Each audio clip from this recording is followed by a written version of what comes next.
Good evening, everyone. It's your man of the hour, the man with the power, the living legend of professional wrestling punditry. Hello, my name is Lee Hazell, and this is a SteelChair Shoot, where wrestling's best writers fire from the hip and unleash their uncensored opinions upon an unsuspecting world. This week, we've given a live mic to James. Hello, everybody. To Joe. Hey, hey. And to Bradley. Hello. And this week, we are on the last stop to the road to WrestleMania. James, I think you had a joke about that being the last stop to road to WrestleMania, didn't you? Yes, I had the point saying it's called Fastlane, and we're on the last stop to WrestleMania, but if you stopped in the Fastlane, you are more than likely going to die. Just Very saying, wrong. guys. Most of I feel like it's it's from James. And what, they're going to rename it to Lay-By? Yeah, I feel like it's basically they had that term for the once or twice they did roadblock, and then they were like, you know what? The last stop on the road to WrestleMania. This is too good a pun to waste. Let's use it for Fastlane. No one will notice. Got to keep the road aesthetic, guys. Yeah. We've just got to keep it. Now Matt, all pay-per-views will be road-based in naming. We're on the road to the road chef of WrestleMania. Backlash will now be renamed to Exit Ramp. Oh, can we just please change No Mercy to Newport Pagnell? Just to keep his gimmick of entering on random vehicles. One time, if it snows too much, Braun Strowman will enter on a salt spreader. Well, this podcast's going to be chaos, so I can already feel it. Right, guys, so, as is tradition on this podcast, Bradley, would you take us through the pre-show? As you're the only idiot stupid enough to watch it. I was. Always. You know what? First observations, I think they've changed how they've done things. There was a lot of people in the arena already. So, props to them. They realised, let's actually use the hard cam on a pre-show for once. And it was all right, to be fair. Well, I'll say it was all right. All right in terms of SmackDown's tag team division, I guess. But well, I think before you continue, I think I should actually tell you who the participants are. So this was Breezango and Ty Dillinger versus Mojo Rawley, Chad Gable, and Shelton Benjamin. Mm-hmm. Yeah, it was one of those matches where a typical pre-show match where it's been thrown together, seemingly out of nowhere. I think there was a bit of a disagreement between, I think it was Mojo Rawley and Ty Dillinger, which I wouldn't even say mid-card as they're low, These bright new up-and-comers. Yeah, at the bottom of the order at this point. But yeah, it was all right to get things started. It was a slow burner. Breezango got up to some comedy stuff because Mojo was basically calling them a joke, and so were Gable and Benjamin. And the best way to combat that is by absolutely proving his point for him. Yeah, being even funnier. But yeah, they were taken down early on, and they were made to feel a bit of a joke. And I think we're losing sort of the wrestling element from Breezango because they are both great wrestlers. But yeah, as the match went on, I think it was trying to remember what actually happened. I think Dillinger took a super kick from, and that was it. No. So I can actually fill in here. For once, half of this podcast has actually watched the pre-show. Oh my god! The end of the world. 50% than 33.33333 something. Joe, no, that's what we've got Bradley for. He's the whipping boy for this. It's all right. I only actually watched the match. I didn't watch the pre-show, just the match. But I did just want to bring up one point, which is, so we are here in the just having left the last service station before WrestleMania. No more wee breaks till then. And last year's Andre the Giant Battle Royale winner was, of course, Mojo Rawley. How better to really build this match up before WrestleMania than having the previous winner lose in a 6-man tag, taking the pin on the pre-show of Fastlane. Wow. Kind of sums it up quite well, actually, because it just shows his fall from grace, or how they've never really had faith in him as a performer. So, and he did get slated a lot by the crowd as well. They started chanting "You can't wrestle," And then his response was to say, "Well, I don't care about being a wrestler." It's like, well, obviously you do. Mojo, it's what you're getting paid for. Well, his job is actually sports entertainer. Yeah. Speaking of falling from grace, you mentioned the name Dillinger. Who is Dillinger? I have not seen that person in ages on SmackDown TV. I mean, he used to be in NXT, right? Yeah. I just haven't really seen him. He's just sort of disappeared. I'm pretty sure he died at the Rumble, didn't he? Kevin Owens killed him. Wait, Superstars? Is that still a thing? Yeah. Why is that still a thing? Well, this you is the be kind telling me of main event is still a thing. I think it might be as well. This is the kind of expert WWE punditry you can expect on this show, folks, by the way. We don't even know what shows WWE produce anymore. Guys, I'll be real with you. There's so much wrestling in the week, not just counting all of WWE programming. It's hell. It's hell to watch it all. Honestly, help us. Other wrestling outside of the WWE? No, Joe, don't go down that path. You'll never come back. Well, I mean, there is, of course, at the moment, if we could take a moment to talk about the New Japan Cup. Oh, yeah. Sure, why not? That's not what we're here for. Yeah. It'll take too long of a digression to talk about how that... Right, okay, keep it down to 30 words. Count them on your fingers as you say them. Okay. I'm counting these, by the way. Got 25. So I'm on 20. So far, there's been at least 3 match of the year contenders. One of them involving Zack Sabre Jr. Done. I totally agree with that one because I watched that one earlier this morning. And we'd love to talk about all of them, but unfortunately you pricks won't allow New Japan to drive up our ratings traffic, so we have to talk about WWE constantly. Because the wrestling doesn't exist outside of America. It's only WWE. That is the only wrestling company that shall exist in the world of SteelChair. Oh my God. Let's carry on. Cool. Right. Are we finished with the pre-show? Yeah, let's. I think we're finished with the pre-show about 30 minutes ago. Okay then. Right. On with Shinsuke Nakamura defeating Rusev in what was actually not the most decisive of contests. Seeing as how this is the first match that you've watched, James, why don't you take us through this one? Yeah, okay. I thought this was actually a pretty decent start to the pay-per-view if you skip the pre-show. So it was like you said, it was a decent contest and that, and obviously we all thought that Nakamura was going to go over because it's just a win going into WrestleMania, so it's fine. He did take one hell of a kick from Rusev, though. Yeah. Yeah, the kick that gift around the world. Mm-hmm. The kick that turned Shinsuke Nakamura actually inside out. He flipped like a pancake for that one. I mean, it helps to make Rusev look at least strong. So I don't think he was too damaged by it.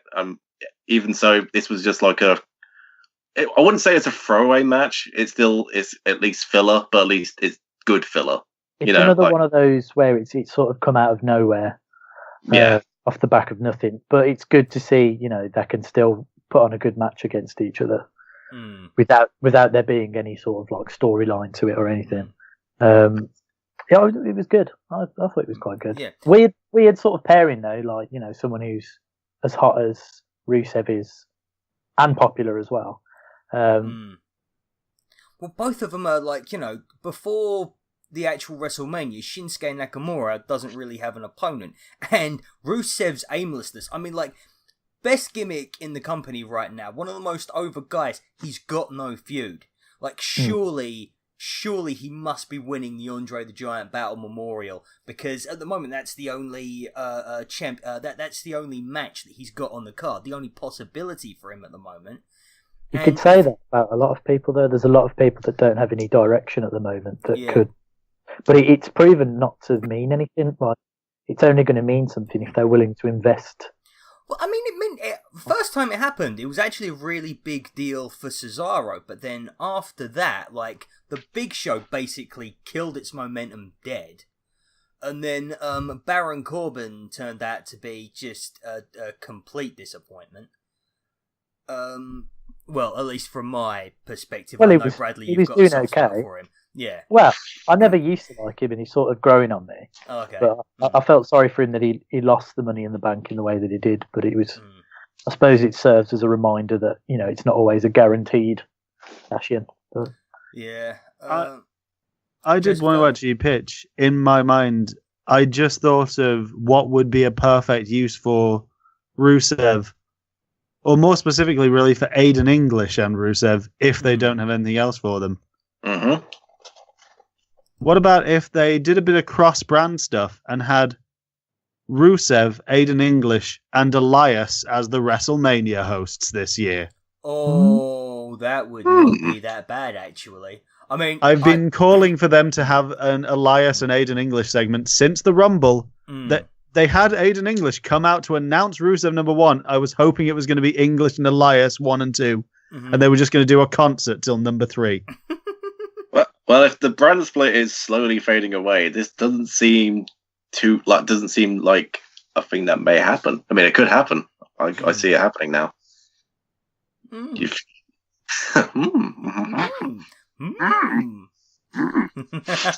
Why have we just turned it to Yoda's? No. Yeah, I mean, like, I would prefer he wrestled on the WrestleMania stage, but it never hurt the New Day any.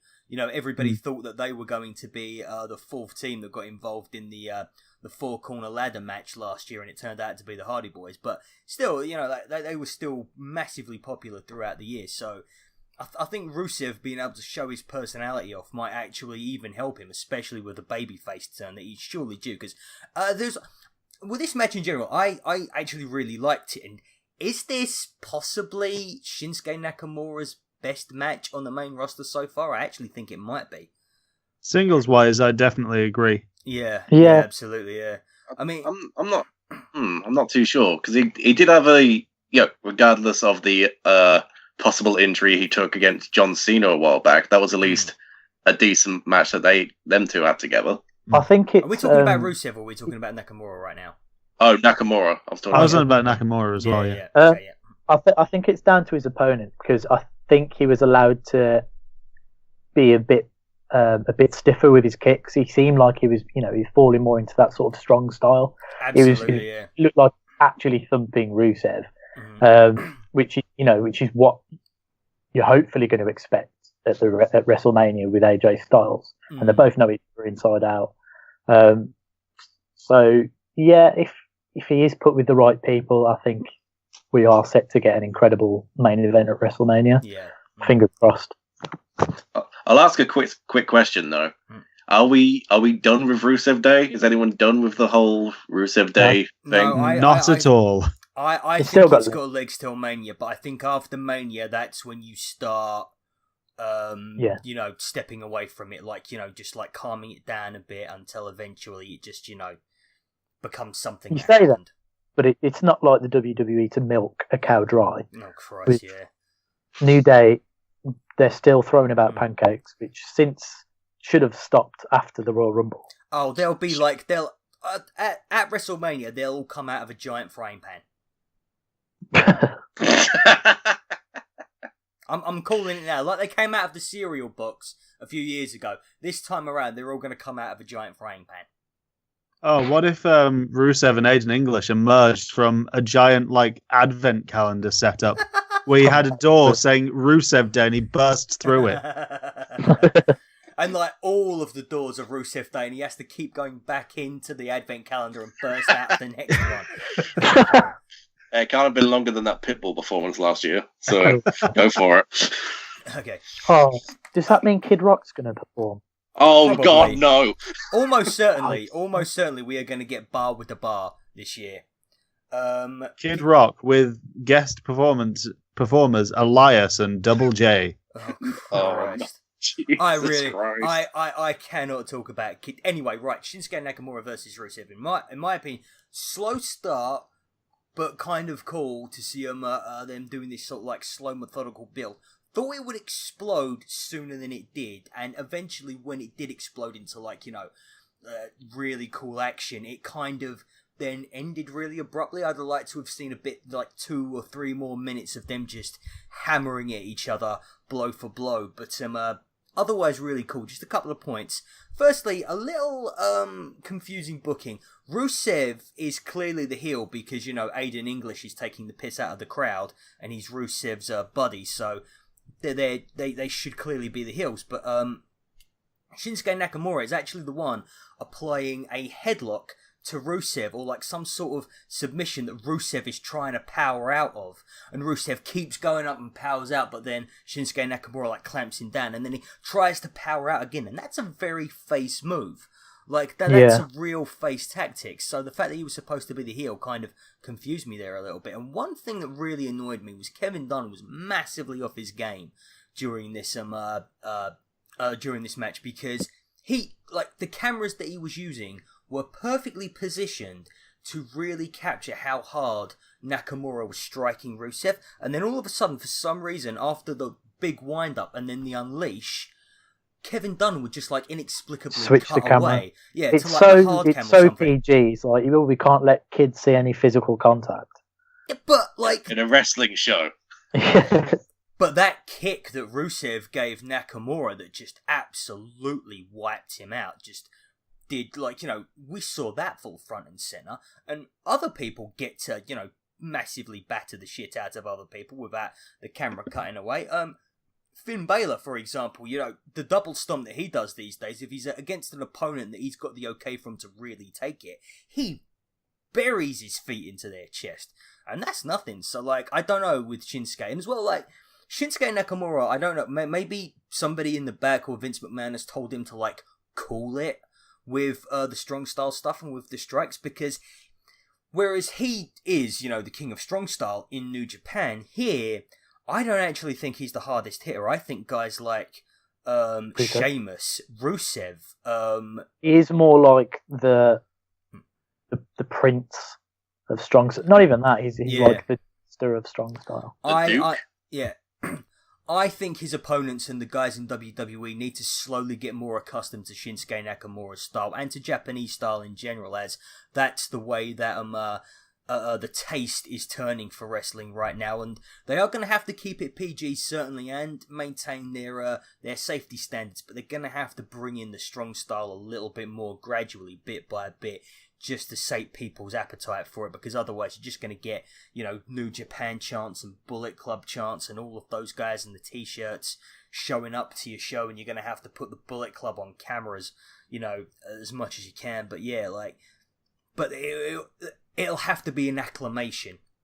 The WWE roster are going to have to get used to it, and Shinsuke Nakamura is going to have to get used to delivering it in WWE's more PG style, because I think with him, it's definitely a case of adaptation, because he's struggling at the minute to give us the kinds of matches that we really want from him, and I'm not even sure AJ Styles versus him is going to be precisely what we want, but I think maybe a year down the line, he'll have sorted out what he can do that WWE will be comfortable with, that will give us the 5-star matches that we really want.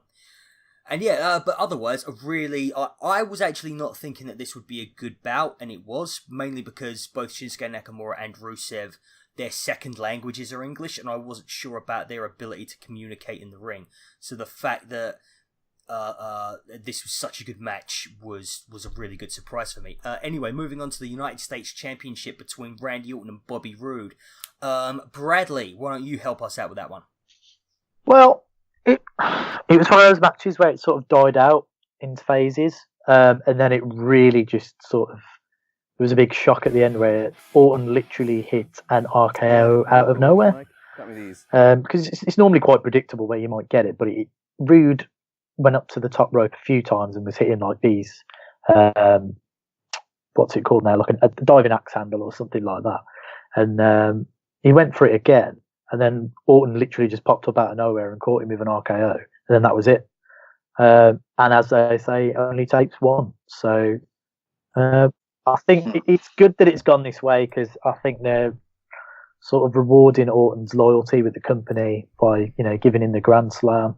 And I think we're getting towards the Rude heel turn now, which we need, because he seemed a bit angered after the match. I think Jinder came out and attacked both of them, if my memory serves me correct. I can't remember. And then, Rude hit them both with a glorious DDT, I think. But yeah, it was an all right match. They both did the moves you expect. It went on longer than I thought it would. But yeah, there was the usual spine buster, the draped DDT from Orton. They hit all the right notes, but it just sort of fell a bit flat in between. Just sort of wasn't. I don't think they've got that sort of chemistry between them. So hopefully Orton's sort of a transitional champion, and then we can see what Rude could do as more of a heel champion. I think with the US title. See, this is the match I was fine with until everyone here knows I'm not really a fan of Randy Orton. I don't think even. Yeah, not many people are. No, not even Bob Orton's a fan of Randy Orton at this point. I think some days Randy Orton wakes up and even he can't be bothered to be his own fan. I mean, he just like in his promos, he's just like sailing through. Like you can tell in his eyes, he's like somewhere else. He's just like, I'm gonna keep staying in this promo until someone tells me to leave. Yeah, his body language is one thing. How his arms have slowly regressed closer towards his head as he like throws them up in the corner. But it's now becoming more prevalent in his voice as well, because he just doesn't give a shit. I mean, his motivation for the title was just, I haven't had that one. Give it to me.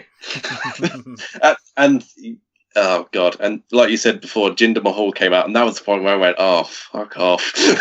This is ridiculous now. I was going to say though, a fun fact to link in here, having mentioned Jinder Mahal, of discussing WWE superstars earlier. It's in fact not been airing since November 2016. Oh, really? Whoa. The very last episode of Superstars had two big matches in the form of Sin Cara beating Jinder Mahal and Bo Dallas defeating Curtis Axel in the main event of the last ever episode. Oh my god, what an episode. Go back and watch that one, guys. Well, I mean, like, they had to get rid of Superstars because Jinder Mahal was contractually obliged to be on it, and then they were giving him the belt, and you can't have the belt on Superstars, can you? When Jinder Mahal came out, that's when I got reminded, oh yeah, he was a champion. Oh yeah, hey, he was in a feud with Randy Orton. Now I've got bad memories in my head. Thanks a lot, WWE. and then maybe we could have another Punjabi prison match at WrestleMania for the United States. No. Stop that shit right now, Bradley. The real question is though, when are we going to get the first women's Punjabi prison match? They've suffered enough, Joe. Under Vincent Kennedy McMahon, the women have suffered enough. What I really wanted to get into about this match is, like you said, Lee, before, the psychology of in the Nakamura-Rusev match. This psychology seemed a little bit off to me, where, like we said, he took Bobby Roode took an RKO and was basically out and done. That didn't stop him getting back up, doing two glorious DDTs, and then walking out with a slight headache. Yeah. I mean, I mean, it wasn't long, was it? Yeah, like. I mean, okay, yeah, like, it was longer than the 3 seconds it takes him to have his shoulders down on the mat, but yeah. I mean, from a personal standpoint, I really struggled to remember anything that happened in this match. As is the case usually with Randy Orton's modern stuff. I still can't believe that he was in the main event of WrestleMania last year for the SmackDown Tag Team Championship. For the Tag Team Championship? That's the match he should have been in. But yeah, like, I can't believe he was fighting for and walked out of WrestleMania with the WWE Championship. I mean, I ended up saying, like, this means nothing to me. He has this guy has had no relevance to WWE since probably Daniel Bryan and the Yes Movement. Since WrestleMania 30, he has had I used to be a massive Randy Orton apologist. I used to think he was hugely underrated. I thought people being sick of him was just, like absurd. He's one of the best workers. He's got such good physical charisma. Yeah. But he is dull as fuck. And he's got a massive attitude problem, and that was one of the reasons why him versus Bray Wyatt wasn't working, because he wasn't into what they were doing, and he weren't shy about letting people know it. And one of the reasons I actually think this guy Randy Orton has got such a strong influence in WWE is because his merchandise sells really well, but his merchandise is all snakes and skulls, and that just sells well no matter what company you put it in. I mean, ask Ed Hardy. The guy made millions off of that design. Yeah, there has to be a chance that a lot of people might be buying Randy Orton stuff, not realizing it's not Stone Cold merch. Precisely, that is exactly going to be one of my points there. Yeah, it's exactly the rattlesnake and the steaming skull. It's the same goddamn aesthetic. But hey, he did give us a good tribute to Bottom in that, was it that House of Horrors match where he got crushed by a fridge? Seriously, how has that fridge not claimed its title shot yet? Justice for Fridge.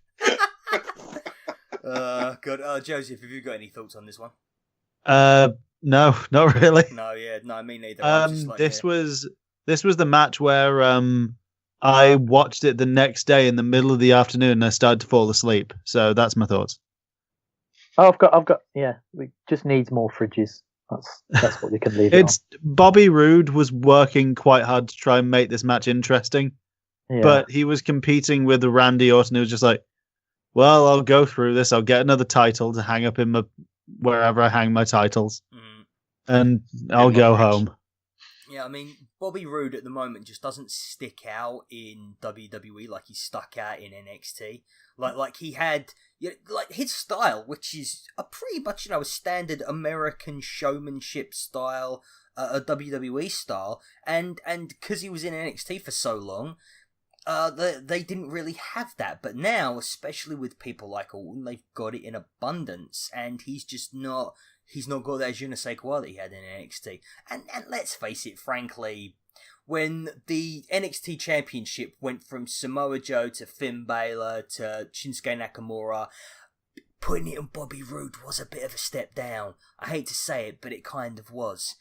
I think the problem I actually have at the moment, and this is a bit controversial, I think, which is quite simply, Bobby Roode was entirely turned face because of his music. Really, the only thing was people weren't booing him because he was doing all the glorious stuff. Yeah, people love a bit of Queen. And I feel like it's almost, sadly, if they want him to actually be effective as a character, he has to turn heel. If they want to be effective as a heel, they kind of have to lose the music.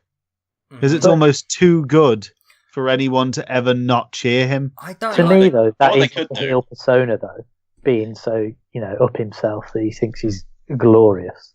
Yeah, you know what they could do? They could, if they wanted to turn him heel and use the music to change that, they do the whole piano thing, like, and then he just walks out. Nothing after that. So do the Dolph Ziggler record scratch? Pretty much. I mean, that's like that totally kills the vibe. And plus, it's not like Dolph Ziggler's using it right anyway. I mean, does the record scratch come after? Does it come before? Does it even come at all? Who cares? And that record scratch is way too comical. Like, it should just be a straight zip instead of that, like... I don't know, like, I just want to... It feels like the punchline to a joke every time I hear it. And he is the most humorless guy in WWE right now, and that is up against some stiff competition. Well, also, did you know that Dolph Ziggler was on this pay-per-view? Yeah. I just remembered this now. Oh, wow. Well, spoilers for my thoughts on the match later. Yeah. I mean, well, to be fair, we have got 3 matches to discuss before that, so why don't we move, because none of us have really got much else to say about Randy Orton versus Bobby Roode, do we? Cool then. Okay, up next, guys, Natalya and Carmella versus Becky Lynch and Naomi in a tag team match. Yeah, this happened. Joe, Sorry, I keep calling you Joseph because it's how it's Wake written on up, Facebook. It's fine. Wake up. Okay, so thoughts on this match. I always come to this point where I'm going to say first, Becky Lynch, I think, is still one of the most underrated babyface performers they have. Seconded. Yes. Just on any of the rosters, regardless of gender. Naomi is a very impressive athletic superstar. Carmella, another thing I remembered while watching this, did you know she still has the Money in the Bank briefcase? Yep. And people thought she was going to cash it in. Yeah. Well, she doesn't. She's not cashing that. Like, and if she does, Yeah. she ain't going to be successful. Her time has passed massively on this. Yeah. She's held it longer than Edge. The problem for Carmella is she risks holding it for so long that she becomes Natalia. Uh-huh. That being someone who everyone's like, do you ever win? Mm-hmm. Even when you've won the title, did you really win it? Well, she won Because this I match, can't and I think forgot of that. a single... Apart from that time she beat Naomi. Was it Naomi she beat for the title? Yeah. Probably. Mm-hmm. I can't think of a single time I've seen her get an important, or for that matter, an impressive win. It always feels like she's, whenever you think of bits in these tag matches where things get sloppy, Natalia's there. Yep, every time. And well, no, I mean, like, I think Natalia is one of the most underrated women in WWE history, because my favourite women's match in WWE of all time is the original NXT arrival, her versus Charlotte. I still think that's better than, Sasha versus Bayley in the Iron Man woman match.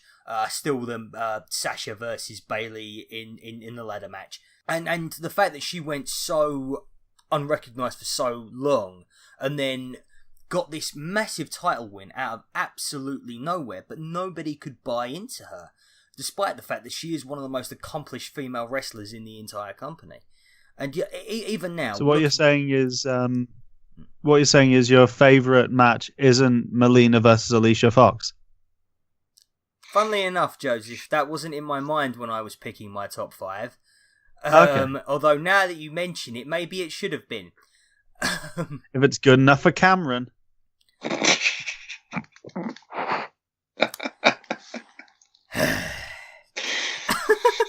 Right, okay. I completely forgot that Natalia and Carmella won over Becky Lynch and Naomi, especially because later They on... won? Yeah, they won. Oh, god damn it, I forgot. Yeah, if you don't remember the finish, Natalia jumped up on the apron with the Money in the Bank briefcase for some reason, which this was enough to distract Becky Lynch, allowing Carmella to hit a super kick for the pin. And I think that silence says it all. Yeah, It was as anticlimactic as that. Yeah. Oh god, right. Who haven't we heard from? Brad, do you remember anything of this? I don't remember yesterday. Yeah, I just remembered seeing it and thinking, I feel sorry for Becky Lynch, and that was it, really. Maybe that I'm starting to think, well, with what happened on Raw as well, now I'm starting to think Carmella's going to cash in on Alexa Bliss, but that's not to do this match. Yeah, I just feel like the women's division again are just lacking direction. If they're not the main event for the women's title, if they're not the main story for the women's title, then that's it, because there's no secondary title and there's nothing for them. You get put into this melting pot where there's absolutely no distinction between anybody. Yeah. And you're given 5 minutes of WrestleMania. You do what Raw are doing, and you sort of make some sort of bullying, fat-shaming story with Nia Jax, and then... Oh my god, that was insane. Wait, what? That's real? Yeah. I saw that yesterday, and Nia Jax, the monstrous, huge heel from Raw, the woman who could probably break half of the roster in her bare hands, was sobbing for an uncomfortably long amount of time as the camera was tight in on her face. By the way, this is Raw last night, because we're taping this on the Tuesday after the pay-per-view, so a few of us have seen Raw already. Spoiler alert. Spoiler alert, yeah. So, like, none of us have seen SmackDown yet, so we don't know what the aftermath of SmackDown's going to be. But yeah, like, that was just absolutely Cheap plug. horrendous. I will say, having not watched it, with the announcement of the Fabulous Moolah Memorial Battle Royal, that does sound exactly like the kind of thing Fabulous Moolah would endorse. Yes. Looking back at some of her history. Yep. We're going to move on to the Usos versus the New Day for the SmackDown Tag Team Championship. And I'll actually take this one first, because I spoke to Jimmy Uso recently, and Jimmy Uso is, like, the Usos are massively, massively underrated at the moment, I think. I think they should be up there in the discussion as one of the greatest WWE tag teams of all time. Absolutely. Like, and right there with the New Day. Their gimmick change in the last year has been an absolute renaissance for them. The heel turn, the Uso Penitentiary is one of the catchphrases of the last, I would say, 5 or 10 years in WWE. Their mic skills, as Jimmy was telling me as I was interviewing him, like people keep telling us, well, you've got a lot better on the mic. And he was like, we never actually once had the opportunity to promo in WWE before now. They never gave us mics when we were faces, when we were doing the play hard in the paint thing. And it's kind of a revelation as you sort of realise that, yeah, actually, they never have done. Because, you know, like, that they didn't learn, like, they went from 0 to 60 on their promo skills recently, and it's like, it's not like they just suddenly learned how to be good in 5 seconds. So yeah, like, they've been it's one of those things as well that actually, with it being the New Day, who they seem to have cemented it as every good or every great generation of tag team wrestling has its feuds. Like, obviously, the Attitude Era was defined by Edge and Christian and the Hardys and the Dudleys and interplay between those. It's actually, I think you could see if you watch Xavier Woods' YouTube channel, Up, Up, Down, Down, like even before they turned heel, actually, when Jimmy and Jay were on that, they seemed quite talkative and quite charismatic people. And it was when you were thinking, so if they're like this out of character, why aren't they letting them be these characters? Why? And it's good to see them finally flourishing in not so much actually playing themselves as being able to, well, actually play characters instead of just being action figures. Yeah. Well, one of the things that I was going to say about this match was just the fact that, okay, they've gone into it with a story, because Xavier Woods always brings a really good story into anything that he does. And because they know that they've gotten only, like, they know they're going for, like, less than 10 minutes, they've decided to bring themselves, like, the B story, like one of the ideas they probably had months ago, but they were like, this one's too hokey, where it's just like, they just keep doing each other's moves over and over and over again, which is nice. You liked it? Yeah, I thought it was really good. I think it was clever, and I think it was okay, but the problem therein is that they know their own moves a lot better than they know each other's moves. So it's not quite got the smooth and the incredibly timed, really, like, great chemistry ring action that you expect from the Usos and the New Days, like they gave us at Hell in a Cell, like they gave us at SummerSlam, like they've even given us on SmackDowns. But I will say, I think... Sorry. Oh, sorry, you go first, Bradley. I think, having said that, the fact they're using each other's moves, it shows that how well they know each other both as tag teams. And it, it sort of brings their feud to a good conclusion, that they're that good that they can do each other's moves. But it's not concluded yet, has it? Because I get the feeling... I mean, like, as teams one-on-one. Yeah. Yeah, probably, because this is probably their last fight one-on-one before WrestleMania, when they will probably be in what I am predicting now will be a triangle ladder match between Usos, the New Day, and the Bludgeon Brothers. Would anyone like to tell us what happened at the conclusion of this match? Oh, sorry. No, right, okay, you've got the wrong brothers there. Right game franchise, but do you remember the ones that used to throw the hammers? The Hammer Bros. That's I don't think I'm old enough. legitimately what they are. I will say here, I'm pretty sure I've stolen this joke from another wrestling podcast, but out came the Bludgeon Brothers looking like the... has anyone here watched the show Batman of the Future? Yeah. You know how there were all the kids of the Batman superheroes who had similar-ish but slightly more futuristic costumes? The Bludgeon Brothers are basically the future children of Kane in their outfits. I thought that they're just... I made a tweet about it a while ago that Eric Rowan. Have you seen Adventure Time? Yes. Surprisingly, no. But yeah, Eric Rowan looks like Finn Merton's dad. Mervyn Merton. Like, he really does. Oh god, that is a deep Adventure Time cut there from Bradley. Yep.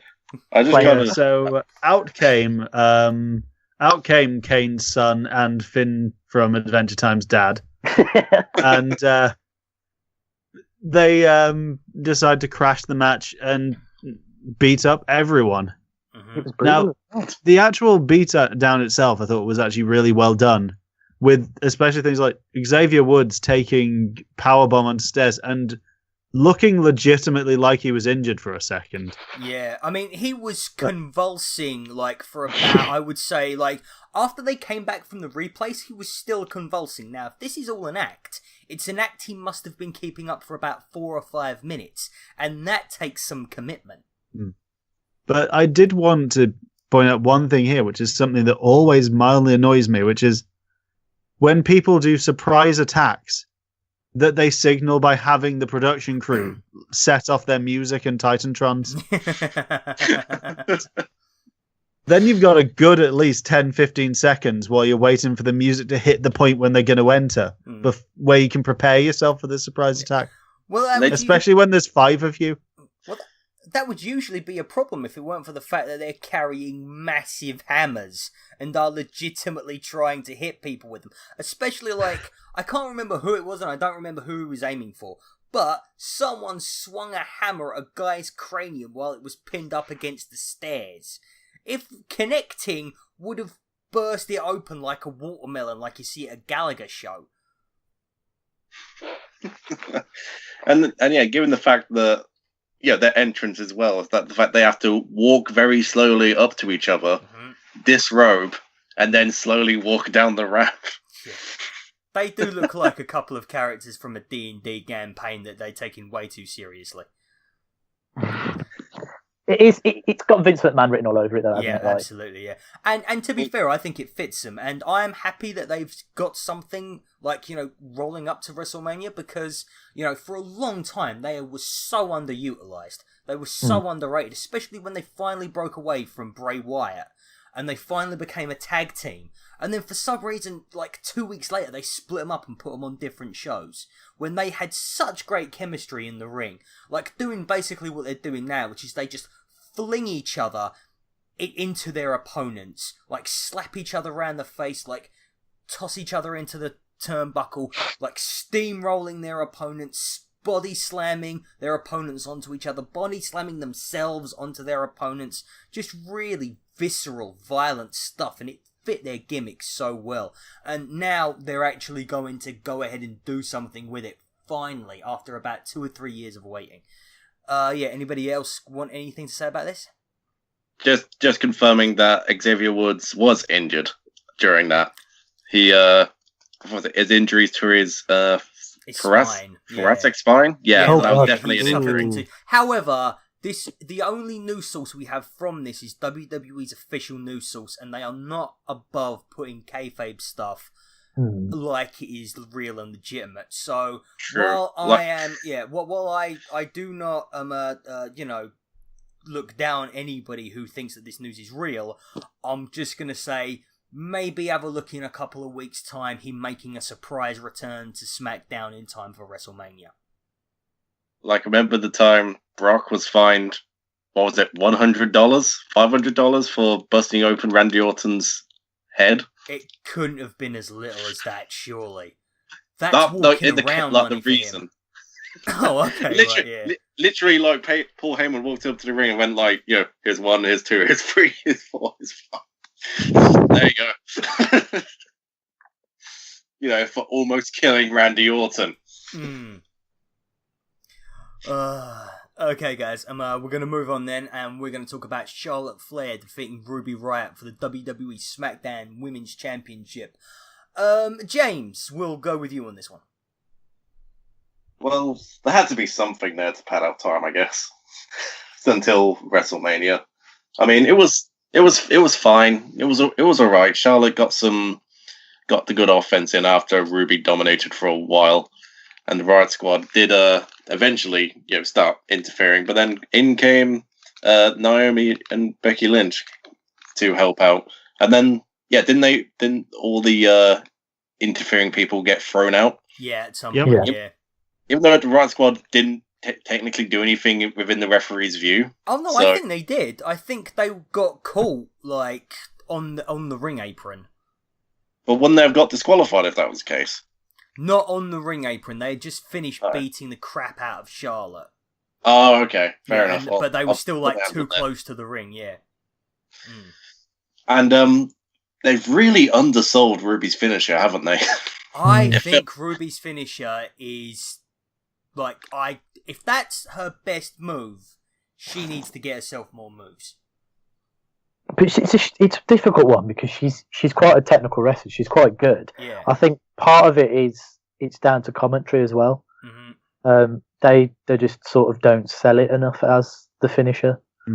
Whereas, I thought it was a better match than some of the ones previous. What do you mean? The tag match we saw earlier.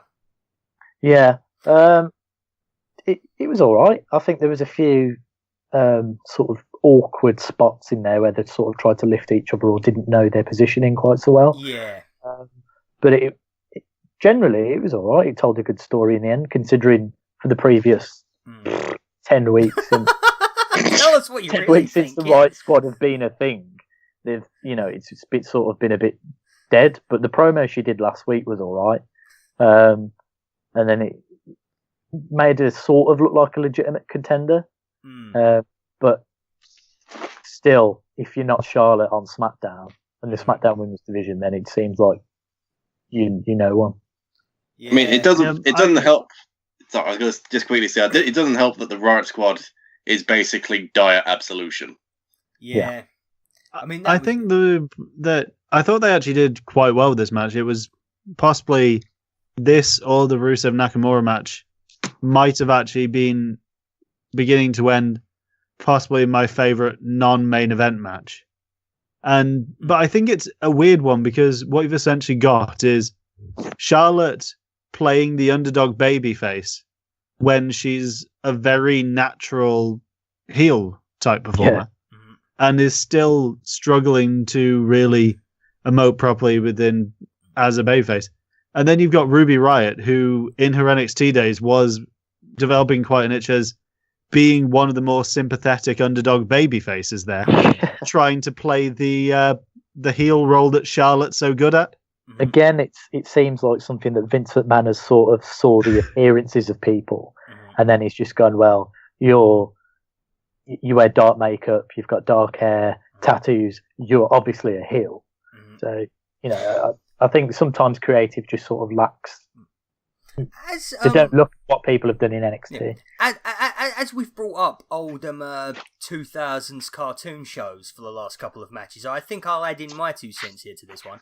Ruby Riott essentially looks like one of the bad guys out of X-Men Evolution. And X-Men Evolution wound me up massively because essentially what they did was they signified every single good guy by being conventional jock cheerleader type.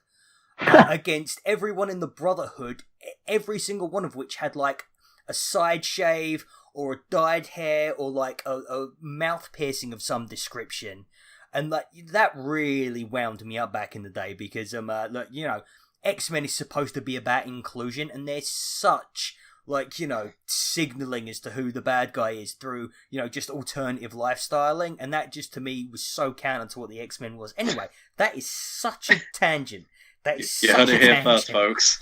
Good Vince God. McMahon Anyway. ripped off X-Men Evolution. Oh, God. You know what? Let's not bother talking about the main event. Let's just get into this X-Men Evolution chat. It's- Welcome to the cartoon podcast. Do you know what, Joseph? Despite the fact that you have just stepped up and given me this platform, I'm going to have to bring things back round again. Yeah. I'm actually a little bit surprised. Everyone I know, every opinion about this pay-per-view I've seen says that Charlotte Flair versus Ruby Riott is the better of the two women's matches. And yet I remember so much of like this being actually quite sloppy. Like Ruby Riott a few times especially, not really. I think she still needs to get used to the 20x20 ring. I really do, because she seems to be having real difficulties with it. And I just didn't really... Sorry? I think where they did make mistakes or where they seemed a bit staggered, they recovered quite well though. Like it still managed to sort of transition. Yeah, but I as well though, I kind of actually feel like and maybe I'm misremembering this entirely, but I seem to remember the action being smoother in the tag match. Maybe I'm wrong. Maybe I'm not right in that. I don't know.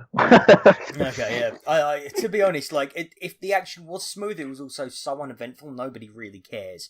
But yeah. But anyway, Charlotte defeats Ruby Riott, retains the WWE SmackDown Women's Championship, and out comes. Does anyone want to take this? Bah, bah, bah. Bah, bah, bah, bah. And here's a... 1,000 mountains away. Oh, we're not doing the whole theme. No. We've got the intro. We've got the intro. Okay, so Asuka comes out, and if I may say so, Asuka actually comes out, and she has got a swagger in her step I haven't seen since NXT. She came out with a much bigger grin, doing those dance moves with a lot more conviction. The way she was just carrying herself just seemed she had stepped up the game a little bit. So yeah, like there is that, and we have now got Charlotte Flair versus Asuka at WrestleMania. Finally, as everyone predicted, as everybody wanted, the absolute best outcome for WrestleMania's women, for the women's division at WrestleMania. Does anybody have anything else to say on that? Hell yes. Go Mostly. for it, James. Oh, sorry. No, Sorry, I was just going to say. I'll let James say and just. I'm glad she's moved over to SmackDown just because I've checked and I'm pretty sure she's, if not televised, at least in matches, she's pretty much beaten everybody over on Raw. Yeah. In singles or tag. Mm-hmm. So it's kind of, what does she do now? She's beaten everyone. Even if she has the title, who can step up to fight her? She's beaten them all. I think Eclipse, Ember Moon comes back after a while. I think that's who challenges her. Mm. But yeah, you were going to say, James? I was going to say hell yes, but she pointed out the WrestleMania sign, so you know how much I hate that. I think that Charlotte has to beat Asuka. The reason for that being is what happens if she beats Charlotte? That you can't. Does that mean Ronda Rousey's going to build her way up to then beat the streak or something like that? Because I am not a big fan of undefeated streaks. Even the Undertaker. Yes. Well, it probably should have ended sooner than it did. See Bill Goldberg for more details. Yeah. Oh, who likes Goldberg in the first place? Goldberg likes himself. And that's... and once again, I will use this as a reminder that we all have to take a moment to be sad for Goldberg's kid, who still hasn't got to see his dad wrestle.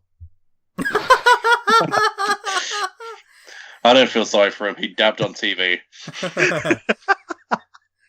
There's only one fight where Goldberg actually had to wrestle in his life. It was against William Regal, and he was made to look a fool.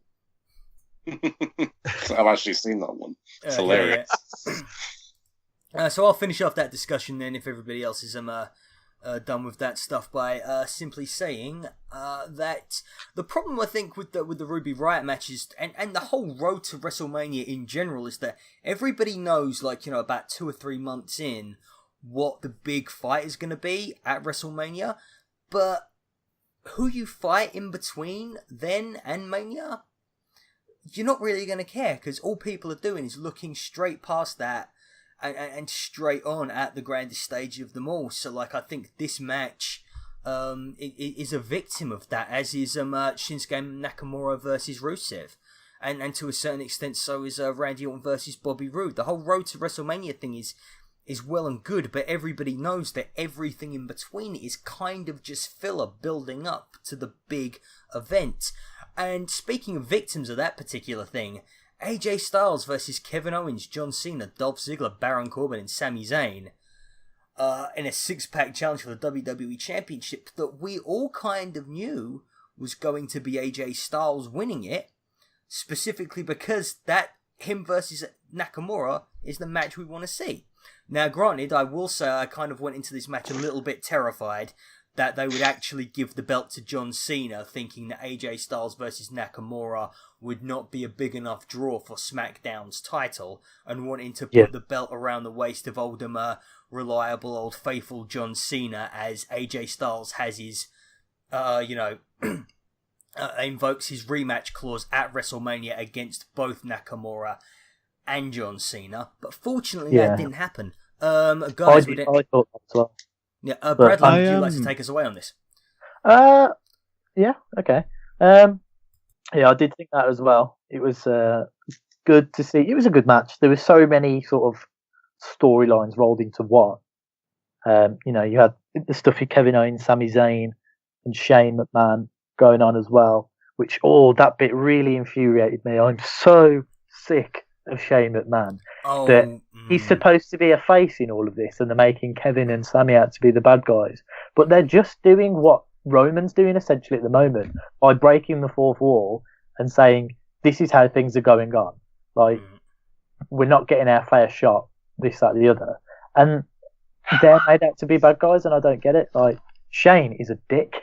He is a fucking dick. It is all the ego. Like, he puts himself in harm's way. He should expect to get kicked in the fucking face, which, by the way, I will pleasure myself to that image until the day I die. I was so ready for... When Sami had the pin, I was like, I knew Shane was going to pull him out of the ring. But at the same time, I was like, I would have cried if Sami Zayn won the championship. Because that guy deserves like so much more. That him and Owens deserve so much more. Zayn went to SmackDown for his chance to start having title opportunities, and I guess the fact that he was in a main event six-pack challenge, he's getting title opportunities, but he's been screwed over like time and again. And I think the Zayn and Owens story would have so much more to it if there was actually a championship involved as well. Yeah. But yeah, in the match itself, there was the spots between individual feuds and stuff like that. Ziggler keeps bringing out zigzags out of nowhere, which I really enjoy. I think, there was so much. Everyone played their part, and I thought it was a really good match.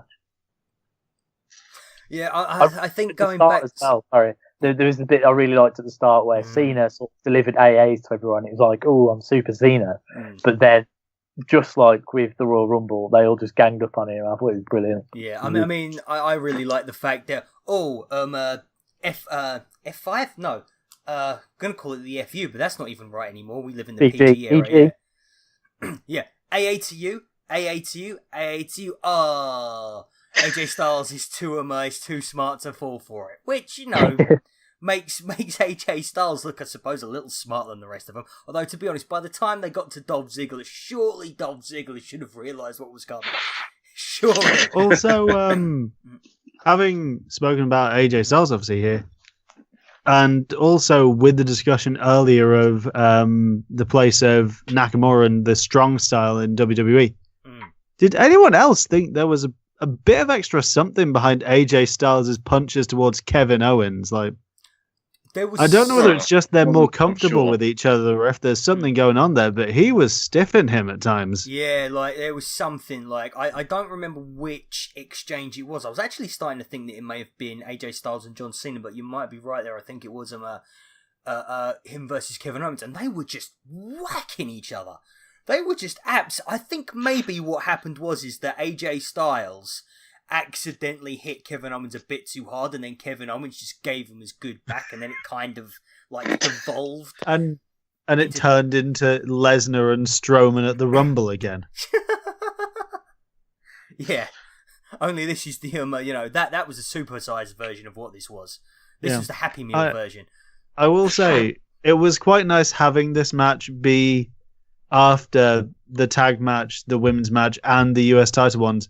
In that all three of those matches kind of at times came down to one of the people criticizing the other one for having a dad who was also a wrestler. Yeah. At least in this match, no one had a wrestler dad to criticize each other about. Yeah. The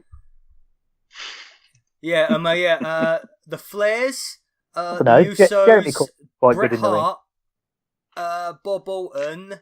Oh, okay, yeah. Just the title matches I was on about, really. Mm. Sorry, Well, so, I made a terrible joke and it's full flat on its arm. Oh, sorry. You can say it again and we can cut this bit out if you like. No. Let's just do that. The moment's gone. Because to be honest, Bradley, I weren't going to cut this bit out at all. I was just going to let you do it. Oh, well, if we're not cutting this bit out, I think it's time to get back to cartoon chat. So, the dreadlocked Joker in the Batman series. James, dig us out of this hole, please. I'll try to dig us out of this hole. I feel like we're a bit too far out of it now. Oh god, what to even say about it? One little nitpick, just like the nittiest of nitpicks in this match is that I feel like AJ has kind of overused the reversal of the AA, where he lands on his feet. I feel like no one does it better than him though. I know, but we've seen it so many times now. It was really not really cool when he did it the first time, but now it's like he just pops it out every time, and it's like, oh, cool. I guess there's a move that Styles does that I think doesn't get enough credit is when he goes for that. He does like a backflip into a reverse DDT. Yeah, I think. Yeah, that was good. He's done it twice to Zayn, where he's landed perfectly with him just rested in his arms to land it. It's just incredible. He is the smoothest wrestler in WWE by a long margin. One of the smoothest wrestlers in the world, and every single time I see him, I'm just like, he is your MVP. He is your main event player. He makes everybody else look, But also, you've got there someone like Sami Zayn, who, even if you consider AJ Styles to be the smoothest, especially in WWE, Sami's probably the second smoothest, I'd say, maybe, because the way he's able to do that diving tornado DDT so good across the turnbuckle, I feel like if anyone else did that, they would have gone head first into the turnbuckle at least once by now. But he nails it every time. Yeah, and we haven't seen that in a while. Sorry, go. Fun thing about that tornado DDT on one of the 2K games, I had that on my moveset on an elimination chamber, and I did it, and because obviously the mat is level with the caged part of the elimination chamber, my legs disappeared. into the cage thing. Well, thankfully, no one's legs disappeared, Bradley. Thankfully, he wasn't involved in the Elimination Chamber this time. It was a Raw branded pay-per-view, so he was safe from having his legs decapitated. Especially as Braun was there. Braun might have just torn his legs off. Yeah. Pulled him apart like a wishbone. Ugh. Just a quick question about the Styles versus Nakamura match. Are they slowly going to build Styles as a heel coming up to this? Because there was a quick promo, quick interview they did with Styles and Nakamura backstage, and Styles was quick to interrupt Nakamura and brashly, and did seem I wouldn't go as far as to say a bit arrogant, but it just came across as slightly heelish. Well, in my mind, AJ Styles has almost was somehow still the heel at the Royal Rumble when he was in a handicap match for his title. Yeah. For the main events at WrestleMania, especially for the SmackDown stuff, we've got Charlotte Flair versus Asuka, and we've got AJ Styles versus Nakamura. Now, this is WWE. which means Vince would be happier if it was, instead of being, a straight up sporting contest between, two of the best people in the world, that there would be a hero and there would be a villain. Now, in Charlotte Flair versus Asuka, surely Charlotte Flair has got to turn heel and become the villain in this scenario. But in AJ Styles versus Nakamura, I have absolutely no idea who is going to be face and who is going to be heel. I mean, I think Styles is already halfway there. Mm. He's already proved himself to be a good heel, so that would at least work. But also, if you go back and watch some of the stuff from New Japan, when the Chaos stable formed at first, it was a heel stable, and Nakamura was one of the lead heels in it. He was the captain of it. And especially if you want to look at one match of seeing how effectively he can work as a top heel, look at his Wrestle Kingdom 9 match with Kota Ibushi, where he even actually comes down in an outfit inspired by one of the villains from Voltron, but just for another fun cartoon reference. This is what we're going to turn into, isn't it? This is what's slowly happening. It's both men theoretically, I think, could work as the villain of the story, but it does seem like they're, even if it's just a subtle move towards making AJ be more of the person who people are more ready to boo than Nakamura, it doesn't necessarily need to be as clean cut, but it does seem like they may be moving him more in that direction. It's an intriguing one that we'll have to see how it develops. I mean, if you can be asked to watch SmackDown. I am aware that in the same sense as the WWE, I just mentioned the word subtly, which doesn't always go hand in hand. Mm-hmm. I really don't want to do this, but I have to go back to the point about Shane McMahon because I've just got too many things to talk. Because he's a dick. Firstly, I hate the fact that we even have to talk about Shane McMahon here, and I hate the fact that he's taken up so much of this conversation already when we've got 6 world-class athletes in the ring. We've not even mentioned Baron Corbin yet. No one's even said anything about Baron Corbin, about how he just absolutely demolished Dolph Ziggler through that hockey barrier, which was a great spot. And that thing he does where he gets slides out of the ring, runs around the ring post back into the ring, clocks somebody with a clothesline, is one of the best spots in WWE at the moment, because honestly that makes a lot of sense as well. But going back to Shane, starting off the thought that I was going to finish, when he came out, and he came out first, I was like, right, with his entrance and his music and everything, I was like, well, if he's going to be out there, fucking put out Daniel Bryan as well. He was with his family.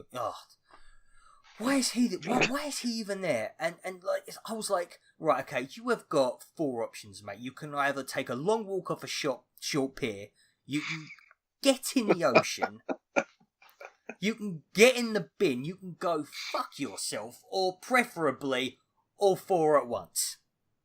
It's just, I just think he's overly charismatic when he's just a bit of a twat.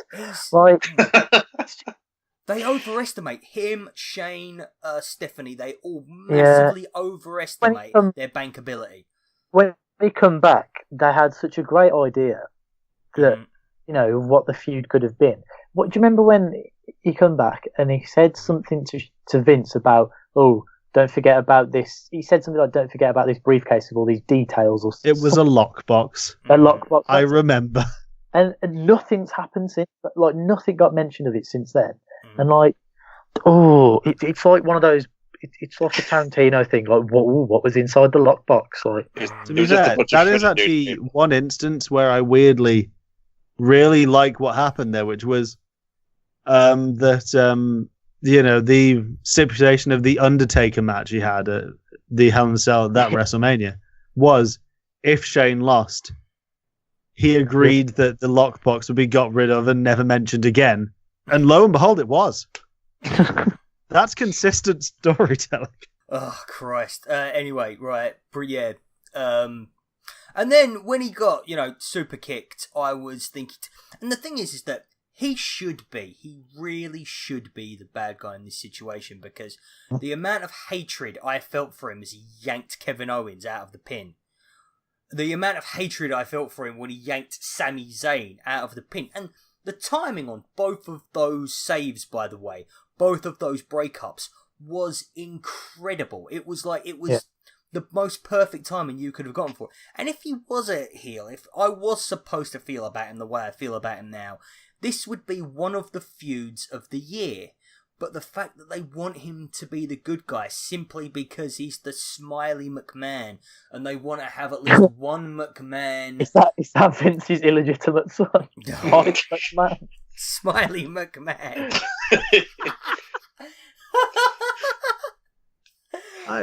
You remember when, early on in the days of the brand split, Daniel Bryan and Shane McMahon stood in the ring and said about how SmackDown was going to be different because it wasn't going to be about them?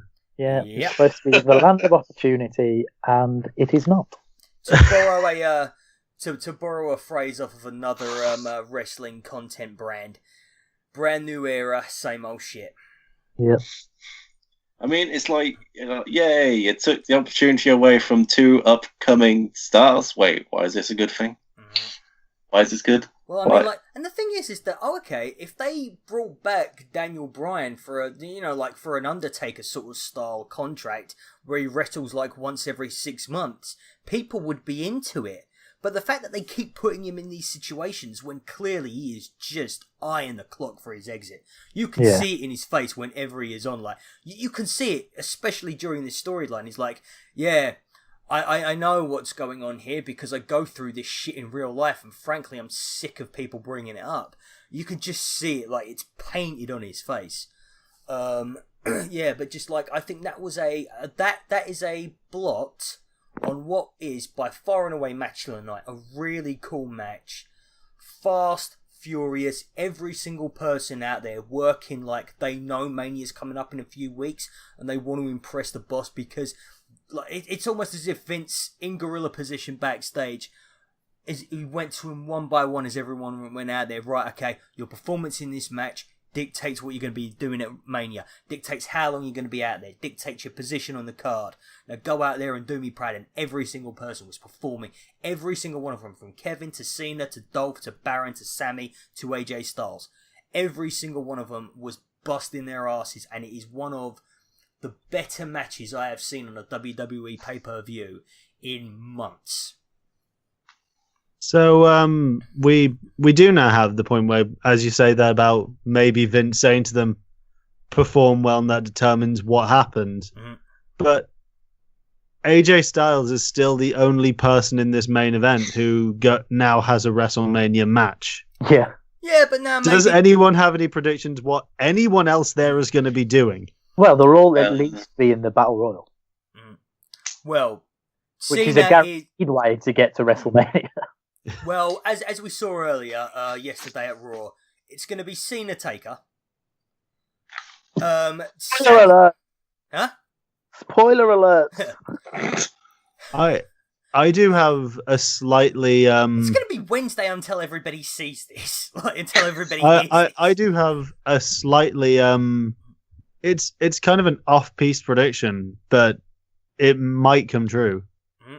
Which is in the interview that I did with Baron Corbin, that's also available on Vulture Hound, he spoke of a desire to actually go over to Raw and try and play his trade with some of the people over there.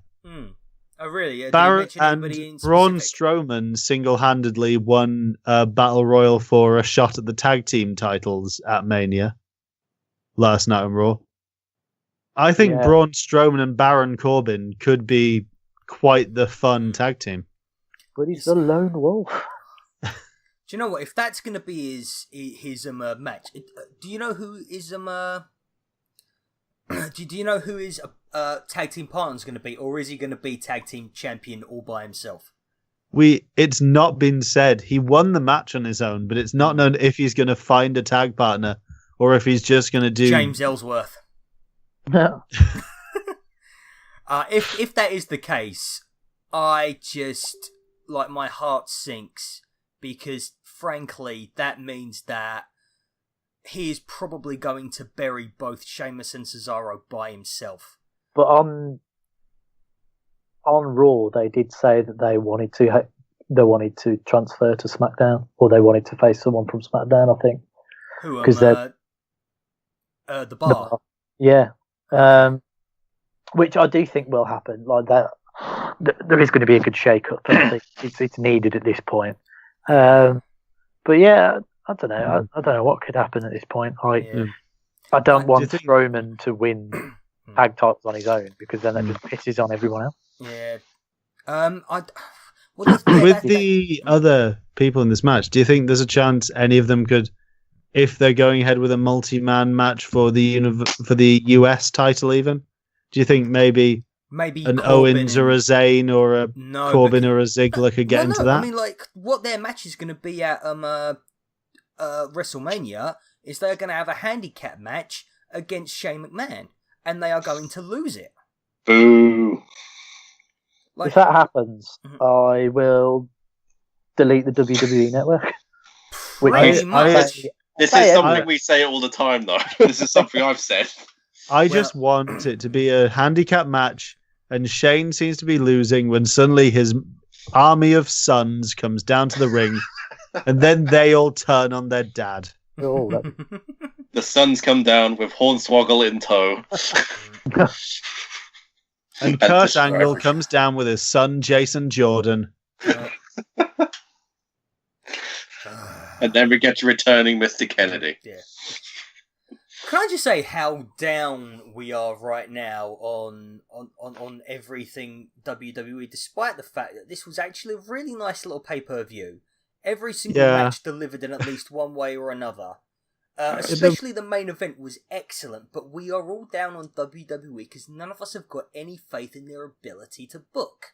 It's just what happens. It's bad habits. I thought you were going to just say we're all down on it because Shane.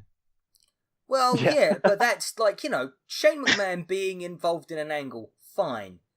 But the problem is that he's been booked to be the face when nobody cares about him. Nobody gives a shit about. None of his kids care about him. I would love to see them somehow do a double turn if they did a handicap match. Yeah. And somehow have Kevin Owens and Sami Zayn come out of the match as the faces. Mm-hmm.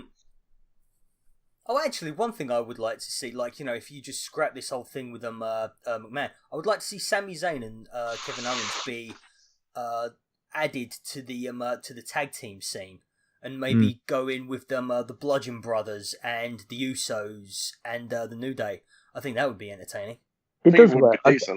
I just think the problem with it for me is that they've done the thing where Sammy shocked everyone by turning heel and he's partnered with Kevin.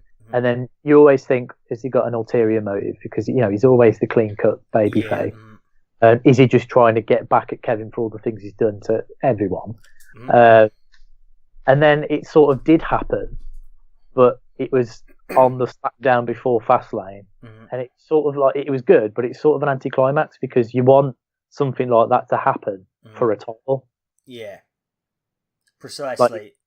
Yeah, in a match like that that's got multiple storylines, it would have been great if it was like, if Zayn had done it to win the title. And I think he probably could have done if we weren't this close to WrestleMania and the title has to be on Styles to have the Nakamura match be the main event. I think it's WrestleMania is undoubtedly the WWE's and probably wrestling's biggest show of the year. And we've got 4 SmackDowns and 3 Raws to go till. And still, overall, not that much of an idea what it's going to look like beyond 4 matches, really. Well, I mean, okay, let's run them down. We've got Styles versus Styles versus Nakamura. We've got Charlotte versus Asuka. We probably got Bludgeon Brothers versus New Day versus the Usos in what will probably be the annual WrestleMania ladder match. So we've got that. I think we've probably got Shane McMahon versus, Zayn and Owens. I don't know actually. Like those last 2 you mentioned aren't set in stone. So I think the ones that we have certainly got. The ones we've certainly got. We've also got Reigns Lesnar, obviously, and we've got Triple H and Steph versus Angle and Rousey. And don't forget, Don't forget, we've also got the Intercontinental title match with Seth Rollins, The Miz, and Finn Balor. Which once upon a time, all of those matches would have been a WrestleMania. Like, WrestleMania 30 had about that many matches on it. Yeah, I think that's the problem. Like, I don't think we could expect much more, to be fair, because you don't want to overbook it. That was part of the problem last year. Yeah, and and we're forgetting the 2 Battle Royales. The Andre the Giant and the Fabulous Moolah Battle Royales. Well, we have to expect this every year now. We never expect to get any sleep at this point. I mean, to be fair, last year's was an entire working day's worth of wrestling you had to get through.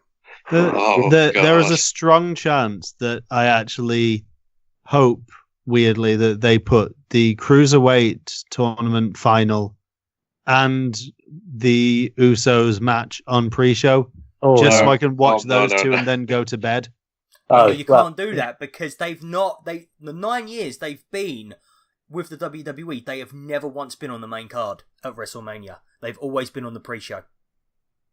Yeah, can't do it now after all this build-up. I'm aware when I say I hope they're on pre-show, it's purely from the selfish point of view. Oh, no, I can't. I seriously, when I saw this, I was like, even with this match on Fastlane, I still just want to see Usos and New Day, the Bret Hart and Shawn Michaels of the tag team division, because every time they lock up, it's always amazing.